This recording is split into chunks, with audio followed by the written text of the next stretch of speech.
ભરૂચ અને નર્મદાની બોર્ડર પર આવેલ ધાનીખુટ પાસે આવેલ કરજણ નદીના પાણીમાં બાઇક દેખાતા અનેક સવાલો ઊભા થયા છે. પોલીસ તંત્ર દ્વારા બાઇકને બહાર કાઢી તપાસ હાથ ધરી છે.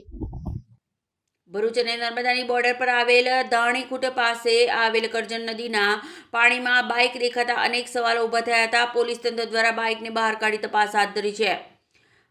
ભરૂચ અને નર્મદા જિલ્લામાં બોર્ડર પાસે આવેલા ધાણીખુટ વિસ્તારમાં કરજણ નદીમાં બાઇક જોવા મળતા સ્થાનિકોમાં ચકચાર ફેલાઈ ગઈ છે.